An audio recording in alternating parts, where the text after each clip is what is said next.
The following was recorded in front of a live studio audience at the Studio 21 Podcast Cafe. This is the United Podcast Network. Welcome to the raw and uncensored Ambitchious podcast. I'm your host, the original HBIC, Katie Boyd. During our time here together, I will be instilling all of the strength, power, and determination you will need to use the very stones thrown at you to build your ultimate empire. We will redefine the word bitch from the derogatory to the acronym, being in total control of herself. So let's adjust our crowns and prepare to live life ambitiously. Oh yeah, here I am, the original HBIC, Katie motherfucking Boyd. Woo! And over here is the gift that keeps on giving. He just keeps showing up every week. He never goes away.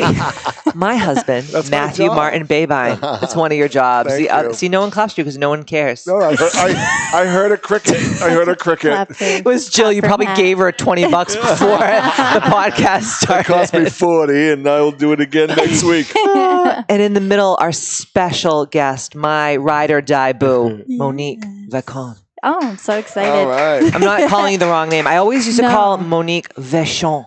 Yeah. I was just trying to make you super French. It happens. Why do I do I that am to super people? French. So You it's are all super good. French. Yeah. Do totally people works. do it all the time to you? All the time. I'm sorry. I'm trying my best. Yeah. I'm so excited for you to be on. Me too. I've been waiting for a really long time for this to known you happen. forever. All right, so let's talk about that. How long have we known each other for? Oh my God. Let's see. I contacted you in like 2013, 2014. God, you were just a baby. I was. And you contacted me for all the wrong reasons. Just kidding. Well, She used to do pageants. yes, I did. I did pageants for a while. I'm now retired, Yes. happily retired. Sometimes it's nice to be retired from the pageantry world. It is. That was I one know. of that was one of the best things I honestly could have done for myself because it was such a gift to work with you. Thank you. I'm so blessed to be able to have you as a friend and a mentor, Thank you. my spiritual gangster life guru. That's awesome. But yeah, You just did the Miss America system, correct? I just did Miss America. It was definitely a great experience Yes. along the way until I aged out. Ooh. And then you took on a role as like a business manager for a while, correct? Dear Lord. That'll yes. make you smoke some crack. That'll make you smoke some pageant crack. That makes you rethink everything. Right. Well, because you're on the opposite end of the spectrum. It's the same thing as how I competed my whole life in pageants. And then when I retired, I became the official trainer. Mm-hmm. That's a whole different set of worms. Yeah. Oh shit. Yeah. It's not fun. It's not fun. I did it for 2 years. I don't know why. Well, I know why, because you're a loving, kind human and you wanted to be, I always try to be the people that I want for my own life. Right. So I always say to myself, and I'm sure you do this too, is like, how can I be the person that I needed when I was going through this experience? Absolutely. And I always try to show up like that. Mm-hmm. But sometimes they make it really hard for you to show up the way that you want to show up. Because there's just so many rules and regulations, which is kind of like why the Miss America system has kind of it's collapsed in a lot of ways, completely. which is so sad because some It of my is. best memories in that age, it was competing, and we actually really forged like real friendships. Yeah, we had an actual sisterhood. I feel like, and then it just kind of got weird. I think social media actually did that as well. Because when I Absolutely. competed, we didn't have social media, so you would actually just show up to the pageant and you'd be like, "Oh, hey, girl, how you been?" Yeah, you wouldn't even know them, and You now wouldn't you even like know. stalk their Facebooks. not and healthy. See, like That is it's the bad. opposite of being So ambitious, bad. people. Don't do that. Oh my- Don't do that. Miss You're America used to currently be competing. awesome. I mean, when I was a kid, everyone wanted to watch Miss America. You did. Yeah. Yes. You my loved parents it. would be Yeah. like, it was an event. It Isn't was that like Miss so America is wild? on tonight. We got to see Yeah. who's going to be Miss America. Oh, absolutely. It's a big They have deal. that very, very famous song that they sang. Yeah. Yes. Everyone's sitting around waiting to see who's There going to be. she is. Yeah, there you go. America. Yes. Yeah, it was huge. And then they stopped doing that because it Really? said, "There she is, your ideal." So Yeah. all this stuff that was like okay to talk about like in the 60s and the 50s, Well, obviously. wait a second here. I wasn't watching it in the 50s and the 60s. I'm not saying Way you back jerk when. off. I'm telling Christ. people in general. The heck? Miss America's been around for over 100 I know, years, I know. sir. I haven't, so let's not link the two together. You never know the way your balls hang down to your kneecaps when you're naked. I was watching it when it was in. I was watching it when I was in the 70s. Okay. Not the 60s. Well, we were close, ballpark. We were close. Whatever, 50s, Matt. 60s. Oh, my Lord. Freaking Methuselah over here. So what do you think actually... Jesus. All right, calm down, sir. All right. All good. Just take a moment. So after you kind of like left that world, Mm-hmm. did you have like did you fall down and something happened? Did you go boom? Yeah, I went a big boom. So back up to when I was in college, Yes. I was super involved. Like, you know this. I was yeah. in dance team and fashion club, and I was modeling, and I was doing pageants, and I was at the gym 2 hours a day like a maniac. I don't know who did that to you. Jeez. And had all these crazy meal plans. No, I had no no nothing idea. to do with that. It wasn't Katie. It wasn't Allegedly. Katie. I was mean back then. You were tough. You were tough, but I appreciated it. Yes. because You grew a lot from working I with me. totally grew a lot Thank from you. working with you. Do you love how I'm just telling her what to say because I don't want to get in trouble? Like yes, grew a yes, lot. Katie, I grew You a were lot. amazing. Yes, I did. Thank you. It was the right thing to do. Yes. At the time. So you were working your ass off I was in so working many my ways. ass off in so many ways, and I'm an empath and I'm a giver, so I was Same. pouring from an empty cup, Yes. and it was like And ridiculously isn't it sick? Because empty. how old were you I when was this was all like going on? 19, 20. Like I was in my early 20s. We're pouring from an empty cup already in our like late teens, early 20s. Like that's a recipe for destruction. No bueno. Yes. Yeah, no, it wasn't good. It wasn't good for my health. Like my sweet, sweet boyfriend Jared had to deal Love with him. me. He had to deal with me. Like I just keep pushing things down to my root chakra. Oh. Keep pushing. I know nothing of that. And then everything would explode, and I'd be Yes. like, I'm not talking to you for 2 weeks. Are you Aries? Yes, I'm totally Oh, Aries. I knew it. I was like, she's an Aries. I think we've actually had this We conversation have had before. this conversation. I don't get along with Aries. Like, I don't know. They are like my trigger people, and you're so Yeah. not. I don't trigger you. No, That's a good thing. you don't. That's really good. Thank you for not triggering me. Yeah. I appreciate it. But the would work out podcast good is for you. young. Oh my God. So you would just explode. I would explode, and I wasn't What do you taking think it care was of all- myself. That's what I was going to say. What do you think it was all stemming from? I wasn't taking care of myself. I was never putting myself first. You So were a I people wasn't. pleaser. I was total people pleaser. Did you care what everybody thought about you? I totally cared, Odd. Katie. Totally so cared. not like pageant girls. And when I was competing, I cared about how I looked and everything. So when I aged out, it was really hard for me because I would scrutinize my body. I would stand in front of a mirror and be like, I don't have my competition body anymore. And Jared would be Yes. like, you're fucking insane. yeah, you're a hot piece of A. You look amazing. You're do. healthy. And I'm like, no, I don't. But when you're see so it. used to I being don't so see ripped it. like that all the time, Right. it's fucked up. It's it not makes you like ideal. body dysmorphic. Right. And it's not ideal. And I was totally body shaming myself. And now I can like say that. Like I was doing super unhealthy things to my body. And all for being on stage for 30 seconds in a swimsuit. 30 seconds. Like that's insane. That's absolutely and being insane. judged by a guy that owns a car dealership. Oh. It's never like someone who's actually in the fitness industry that like understands health and symmetry and nutrition and all these things. It's like, yeah, Joe Schmo from Kokomo from Chevy Yeah. dealership in Revere, Massachusetts is going to be one of your esteemed judges. And you're like, Oh do shit. you like me now, Yeah. Jerry? Isn't it fucked up to think it's about so that? fucked up. I think about like all the crazy. things I put myself through, and I'm like, I know why I did it at the time, but now I don't want to be anywhere near it. Well, you had to go through that to become who you are. I did. And I I had think to evolve. and also through the hard places is where the growth comes from. Because if you didn't go through that place where you are standing in front of the mirror, scrutinizing Yeah. your body and all that, you wouldn't be who you are today. No. And look at the people that you're actually helping. Mm-hmm. Yeah. You know, and if you didn't go through that, you wouldn't be who you are today. No, absolutely not. So yeah. So when I aged out, it was just Madness. shit show. Yes. Just I was a hot mess. I was getting sick all the time. Like Jared would be like, how are you sick again? I'm like, I don't know, like whatever. I'm like, I'm gonna go to the gym. He's like, you have a fever. Like, no, you're not going to the gym. I remember I'm those like, no, I'll days. just sweat it out. Like, I'll be fine. He's like, no, you're not fine. Yeah. God, I would never go to the gym if I'm sick. Lazy. I have to. I'm just kidding. I just have to If I constantly. feel like my peak, sometimes Yeah. I don't want to go to Oh the yeah, gym. Matt's like, the wind has to blow the exact north for me to want to go work out. I have to trick myself. I Yeah. have to say I'm only going to go for half an hour. But Matt, I Yeah. will say Half an hour. this. And I've been going very religiously now, so let's not That's stop. good. Okay, I'm not shaming. gonna bust balls. Don't body shame me. There you go. That's what we do here. We just body shame you. But it's true when you're in that Okay. pageant world, in that modeling world, any kind of fitness competitions, modeling, pageantry. I mean, even like everyday moms and women body shame themselves. Oh, absolutely. But I think when you look a certain way and then you don't look that way anymore, you're like, oh my God, what is everybody going to think? They're going to think that I like let myself go. Yes. Which is not true. You know, you're just a normal human. No. And that's what I thought when I was a business manager. Like, I distinctly remember the moment I was sitting in the audience at Miss Massachusetts. Yes. I was a business manager and I was sitting there and I was like, I don't want to be here. Yeah. I don't want to do this again. I had this gut feeling and I was like, no, I'm removing myself from this because I felt so insecure. I felt like I had to look a certain way. I had to have even a certain as the business dress. manager. I had to have like a perfect dress, perfect heels, perfect spray tan. I'm like, what the fuck? Like, this isn't. Do you know what I used to have to do? This isn't okay. I used to have to get like bollocky bare ass drunk to go to a pageant because the energy was just too much for me. So anxious. And people would like maul me. It was awful. Like mothers would like get me in a corner and be like,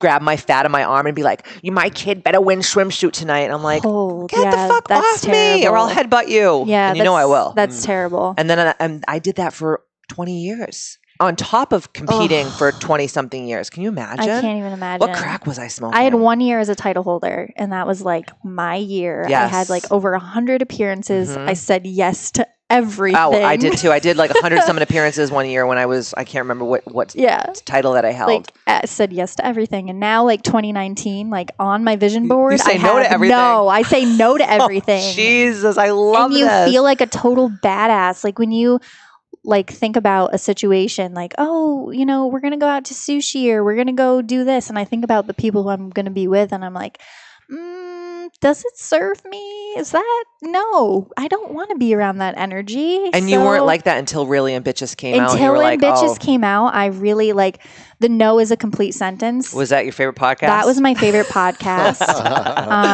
I tell people that all the time. Like they'll say, oh, like, I don't know if I should go. I'm like, well, no is a complete sentence. Absolutely. And you don't have to make any like, no, but, and this is why. It's like, no. You could just say no. But we've always had to give people reasons why we weren't doing something because we wanted, listen, our primordial want in the world is to be liked and loved. So if you say no to someone, they're not going to like you. But you know what? If they don't fucking like you, they're not your people anyways. No, absolutely not. But because we've been in the service industry as pageant girls and as all these different things, we got so used to always saying no because if we said, yes.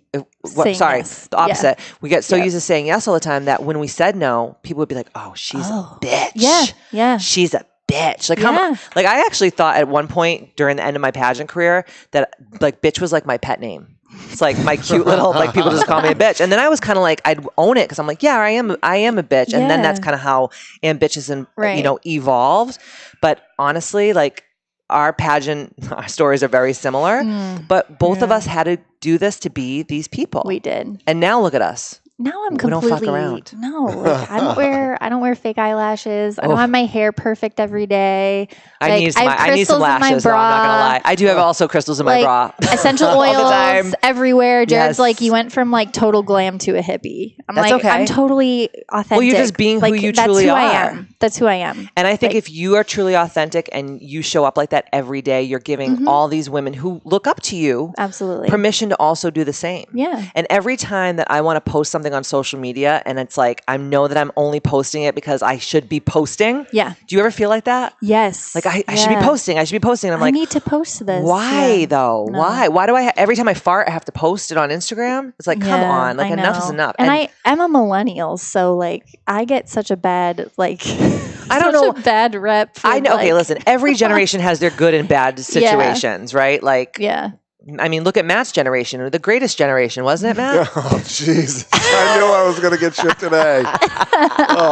Just when I thought I got out of the pageants. Like, I'm a zillennial, so I'm in between like X and millennial, right? Yep. And being like our generation, it's so hard because we grew up with like these very like analog childhoods where like we would just take our bikes and we'd go and we'd do nothing. No one knew the fuck you were. Right. And now we're living in like a world right now in an industry where it's like every move you make. Like I remember a couple weeks ago, I had posted something on Instagram, but it was like a post a picture that I had taken like 2 days prior. And I had to cancel something with someone and someone texted me and goes, I just saw that you were such and such on Instagram. Oh God. And I was like, oh my fucking word. Like literally this is insane. Yeah. And I think it's actually hurting people. Don't you think? Absolutely hurting people. Like some of my best days are without my phone.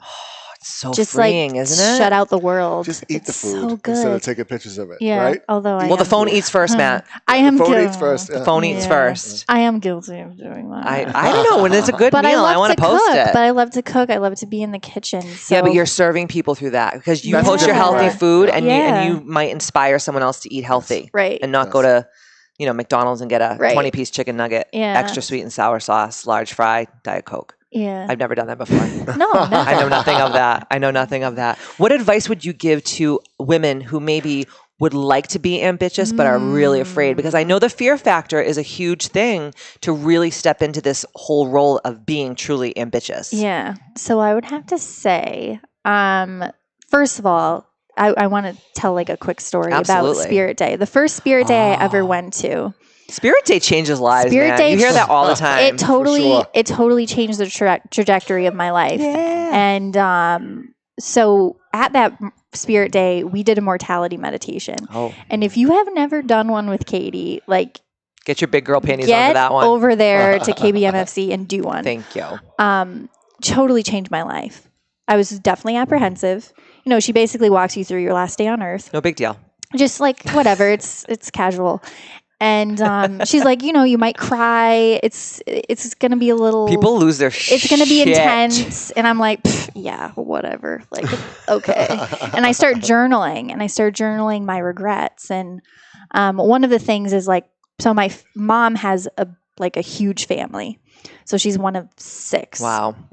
And we have all these aunts and uncles, but they're poison. They're absolute poison to our family. Mm-hmm. So...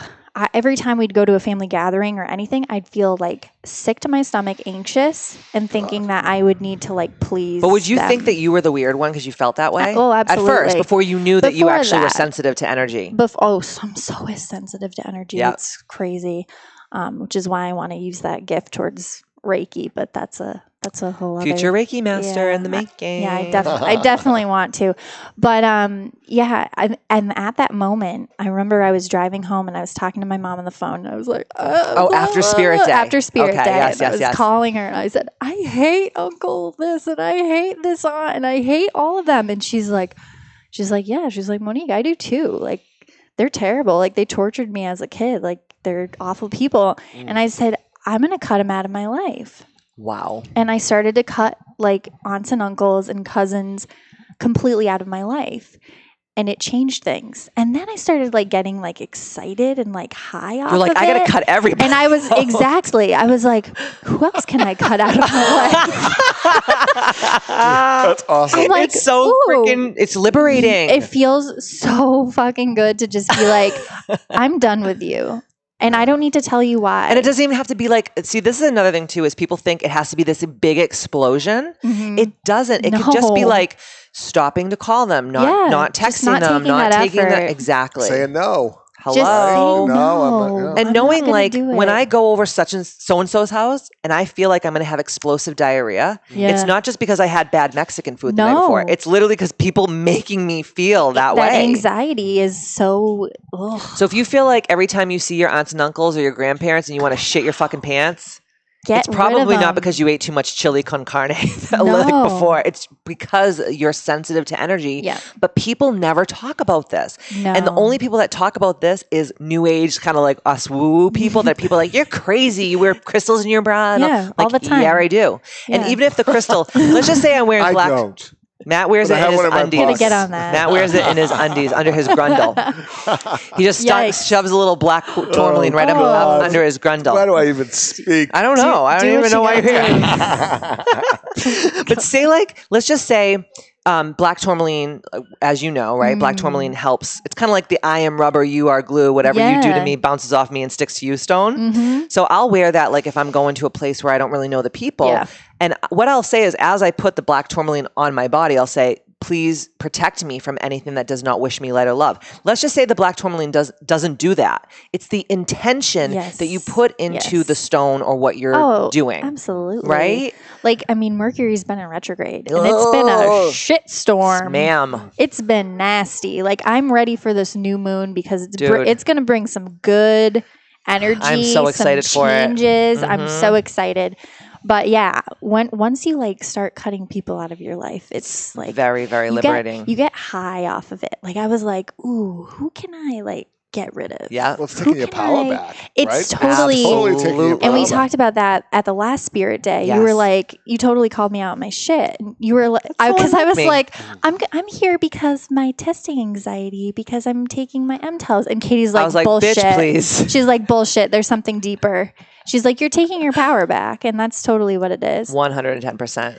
So your advice is to cut a bitch out. Cut a bitch out. Do it. It feels so good. But I'm looking at my lock screen right now because this is something that I've been doing. Show me this. So I ask myself these 3 questions. Oh, I love this. And if I say no to at least 2 of them, You ain't doing it. I'm not doing it. Tell us what it is. This is good. So does it bring me joy? Would the best version of myself choose this? And does this support the life I'm trying to create? I just got so horny. And I just see got this so spiritually horny. I see this Amen. every day, and it's such a great reminder. Like there's so many times I get presented with like an opportunity. I got asked to judge a fucking national pageant, and I'm like, no one asks me that anymore. They know my answer is no. like no. Like you're like, oh, thank you for thinking of me, but like no, but absolutely not. Right. So yeah, but yeah, I think the combination of just you and I met another Boyd, Caroline Boyd, who is like, people keep saying this to me. They're like, I'm meeting all these Boyds now. And they're wonderful. And she's incredible. And she's introduced me to sports yoga.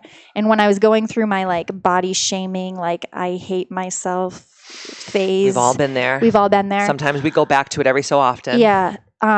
She was like, you're fucking beautiful. She's like, you are strong, you are beautiful. And now I'm doing like crazy amount of chaturangas. Yeah, the chaturanga dandasana is not a joke, sister. Because of her. And like my triceps are so sore because we did a session last night. Oh, sometimes in my yoga class, I'll make people do like 50 of them. They're like, again? But it feels amazing and you feel so empowered. I agree. You totally do. And that's exactly what she's done in my life. And then, a combination of using crystals and being all oiled all the time with my essential oil. And asking yourself freaking empowering questions. Absolutely. Because when do people actually take the time to do that? Like if every time that someone stepped to us and said, hey, will you do this thing for me? Or will you collaborate with me? Or whatever the case may be. Yeah. If we had something like that and we asked ourselves every time, probably a majority of the time, 99% of the time, we probably would say no to it. We would. We absolutely would. Because then we're just like, well, okay, like, sure, I guess I can do that. And then you're thinking about it later and you're like, oh my God, I don't want to do that. The worst is when you make plans thinking, oh, I'm going to do a favor for someone. And then the day comes and you're just like, should I fake my own death? Yeah. Should I get into some kind of like, should I just drive my car into a ravine on the side of the road and get lost for 24 hours? They can't find me. They have to send a search party. Like I think of shit like that sometimes. You know what's really good too is I love that, Monique. When you go in there, you're already thinking, when you go into a situation, I know how I'm going to have this go. Right? Yeah. So if you're going to ask control. me a question, I'm already ahead of you. Yep. Because I'm not going to be sucked into things I don't want to do or don't align with me. Absolutely. Right? Which is huge. Yeah. That's the control of your destiny. I love that. Yeah. But don't you think so many women, especially your age, they think like life just happens to them and not for them and they don't have any control whatsoever? But you have so much control. And when you can when you can take back that control and take back that power, it's so like intense and wonderful, and you can actually create the life that you've imagined. 100%. I mean, I'm grateful that I have these tools as a 27-year-old. Like I have these tools. I wish I had those tools when I was 27. And that's huge. I was just thinking the same thing. I'm like, here you are, 27-year-old young woman, have all these tools. It took me so long to learn that, because I had people that friends or so-called friends they glom onto you and they would just be there and it'd be like, oh, I don't know why I'm going here. I don't know why I'm doing this. Why am I friends with this person? But it took me a lot more time. But you really started your spiritual journey about 2 years ago? when you had your big spiritual awakening, as we call it in the business? Yeah. I think that was longer than 2 years Yeah, ago. I would say so. It's like 4 or 5 that maybe. long. So you had this awakening, and then it slowly has evolved into now what it's been. Has evolved, yeah. I wish that more women your age would really understand this and take the time to adopt this, because like when I was your age, I would like, I remember going to like the clubs or partying or like whatever, and I would like lay in bed at night and I'd be like, where is my husband? He has to be out there somewhere. I can't keep doing this, you know? And I was like young. I wasn't married. I was like just dating whoever. And now I realize I'm like, I could have manifested him so much quicker. Maybe we weren't ready for each other at that moment, but I could have, if I knew that I had that control. But there was always a part of me in the back of my mind that knew I was controlling my destiny. But then the way I was brought up was so different than how I knew that it was. Yeah. Most people are out-of-directed people, right? 100%. They think things happen to them instead of, how did this happen to me? This is awful. No, you created it somewhere along the line. Right. And I also think that I thought that success was material things and the acclamation of wealth and like power and status. Yeah. And now I actually think that true wealth is joy. Absolutely. And just peace. Happiness. Peace. Yeah. Absolutely. Yeah. I wish that you would just like go on a soapbox and tell all the girls your age. Because I think it's sometimes like, because I'm 38, so like I don't know. I think younger girls like me too. Yeah. I don't think it's just my age. I come in from the greatest generation. Yeah. Fucking Teddy I bring Roosevelt listeners over on here. all the time. Yeah. You do? I'm constantly telling my friends, I'm like, you have to listen to it. But my thing is, I'll go to a spirit day or sound healing, and I'm like, ooh, this friend really needs a sound healing, but they would never go. You brought a girl to our last spirit day, a friend. Yes, Chrissy. She's sweet. Oh my God, she's amazing. But she was ready for the message. She was totally ready. You have to be ready, because I know so many people that would show up to like certain things, and I could just see them like, I'm speaking to an audience and the people are sitting in the audience like, what is this fucking bitch talking about? Yeah. Because they're just not ready. And guess what? They might never be ready. They might, and that's okay. Yeah, absolutely. But also don't assume that they're not. Always introduce. It's your job as a 27-year-old to say, hey, this is what helped me when I was going through all of these really tough parts. And I never thought this is what I would be looking for. Because I think there's a lot of people out there that are struggling with a lot of different things. Oh, absolutely. And they don't know where to go. They don't have the tools. They go to pharmaceuticals. They go to all these different things. They just numb out. They numb out alcohol or whatever.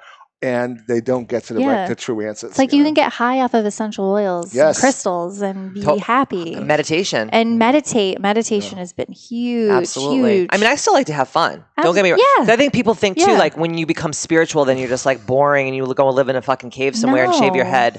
No, we have fun. I shave my head. Other than that, I don't live in a cave. But we're just more awake to what's happening. So like, you know, I will be out at like a restaurant thinking this is going to be a really fun night, and it ends up being funky, and I'll just look at Matt and go, I'm leaving now. I'm done. Where before I would sit there and I'd be like, okay, when are we going to go? It's like, no, I just get up and I throw my fucking money down and I get up and leave. And stop the bleeding immediately, right? Cut the cord and boom. We're out of here. This isn't working tonight. Thank you so much for being on. Thank it was such a treat. I love that after all these years we're still friends, and how our relationship has evolved, which is the beauty of the world, right? It is. How can people find you? You can find me Monique Marie Vacon on Facebook. You can find me on Instagram, Monique.Vacon. She has good content. Look at all my stuff. Thank you. And it's very authentic, and I appreciate that very much. Thank you all for being crusaders to the Ambitchious movement. And like I always say, see you next Tuesday.